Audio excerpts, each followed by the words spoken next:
video about the importance of keeping your sense of humor while you battle these mental health conditions such as anxiety disorder and depression. Now, let me first off say that while you're in the throes of it, while you're in the throes of a deep clinical depression, or while you're battling anxiety disorder and you have racing thoughts, intrusive thoughts, etc., that's not going to be a time that you're going to find the humor or find any levity in the situation. But as you recover, I feel it's extremely important and even part of recovery to find the humor in these negative, illogical thought patterns that develop while we experience these mental health issues.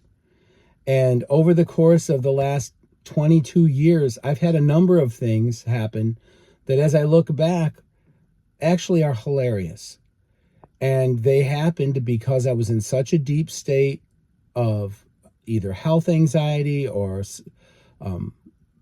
panic disorder or clinical depression. And they weren't funny when they were happening. And guys, if you're in the throes of one right now, you're not going to be able to find the humor in these things.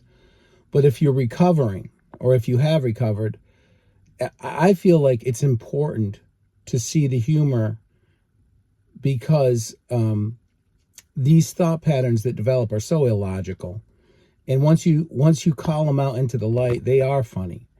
They're hilarious because they don't make any sense. It's magical thinking, and it's actually comical.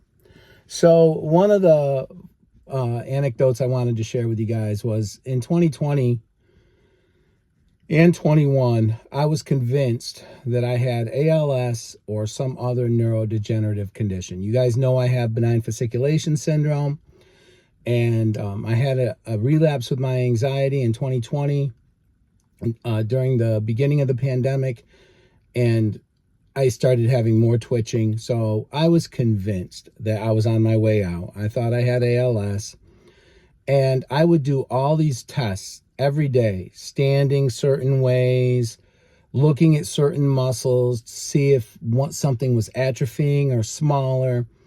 And one of these times I was doing this and standing in an awkward position, looking for atrophy and testing my balance. And I asked this loved one a question about, and she knew what I was talking about. And she rolled her eyes and gave me the bird. And this isn't something that this person would normally do, but it was about the 1,000th time I'd asked them for some type of reassurance with my health anxiety here. And about the millionth time I had tested something to do with my strength or balance. And here I am standing in this weird position that would make anybody not feel right or balanced, and I'm asking another ridiculous question. And this person had just had enough, and they rolled their eyes and they flipped me off. And we look back on that now, both of us do, and we laugh because I was so far out of my gourd with health anxiety. I was drawing so many conclusions that were illogical. And I was hyper-focusing on every little physiological thing. So I'm noticing every twitch. I'm noticing everything that's not right or perceived not to be right.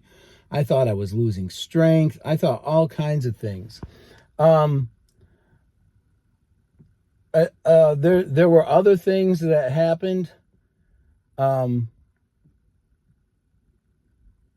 Oh, yeah, another habit that developed. I'm sorry, guys, I was looking at my notes.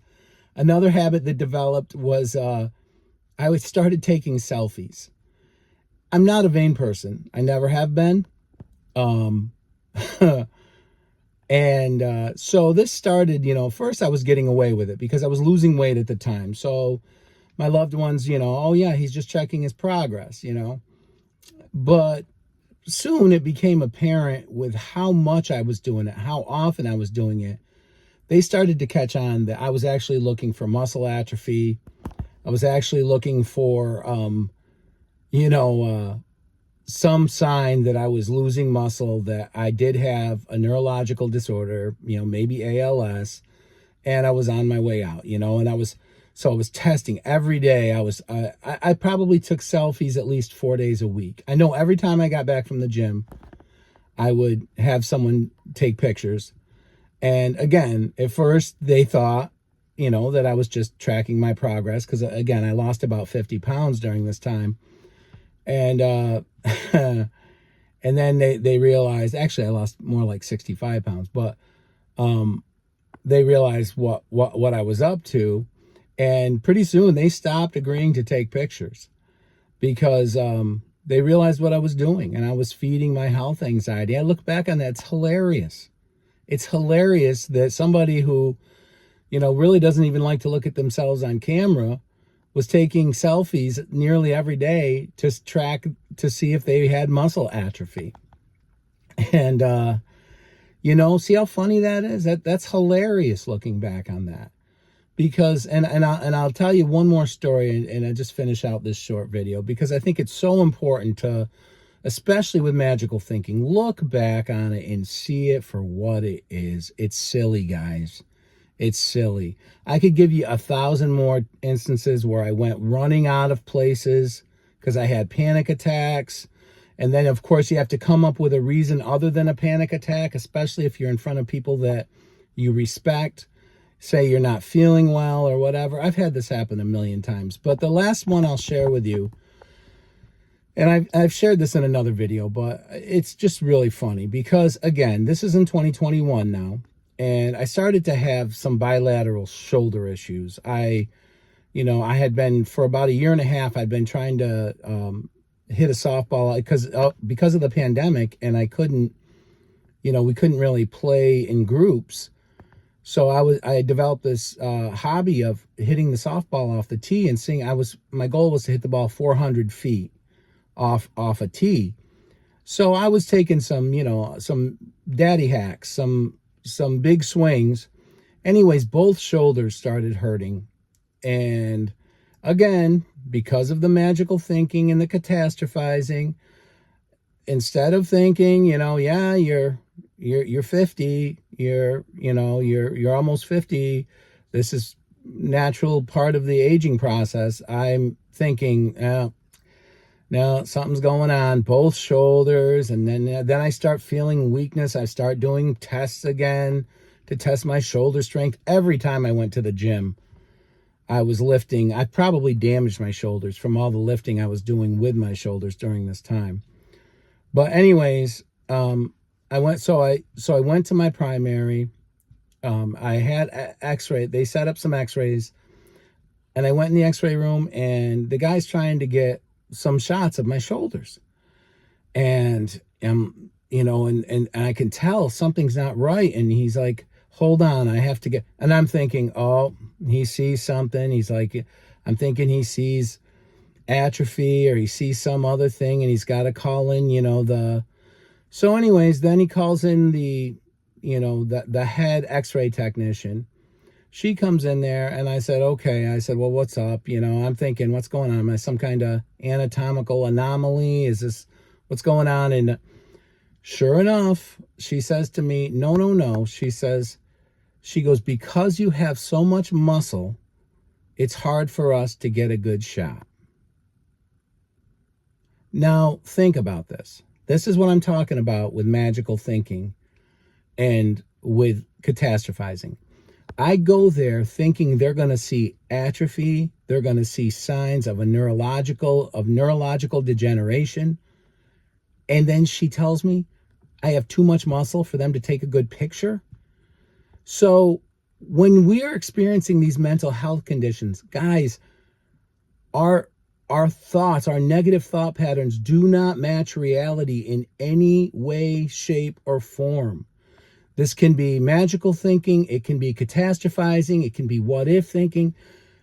It bears no resemblance to anxiety or to reality. It is fiction. And that's why it's so important to keep your sense of humor, because, I had to laugh when she said that. I'm like, you thinking you're dying of a muscle wasting disease? And she says you have too much muscle to get a good shot. So you're officially cuckoo. That's what I'm thinking to myself. But that's what you have to do. You have to confront that magical thinking. And I think humor is an awesome way to do it. I think, especially as we recover, you see the ridiculousness of thinking someone's dead because they're 5 minutes late. See the ridiculousness in in thinking that you're dying because you have a mole, or because a muscle's twitching, or guys, this is what gets us into trouble. This is what keeps us in fight or flight. So yeah, I just want to do this short video. Guys, keep your sense of humor. As you get better, laugh at the silly things that you've done. Laugh with your family. Laugh with the people who've had to put up with the nonsense. I do. That's one of the ways we've gotten past some of the nonsense that went on. My wife and I will laugh. My kids and I will laugh, because in the end, it's funny. It's funny when this magical thinking and these negative thought patterns get called out into the light. So anyways, that's about all I want to say. Guys, thanks so much for the engagement with the channel. I so greatly appreciate it. Like, share, subscribe. If you know anybody who's experiencing any of these mental health issues, or maybe who has benign fasciculation syndrome, whatever the case, because there's such a correlation between that condition and anxiety, have them take a look at the videos. I've got quite a catalog now. At the very least, they'll realize they're not alone. And hopefully it encourages people to get help. And so anyways, until my next video, guys, take care.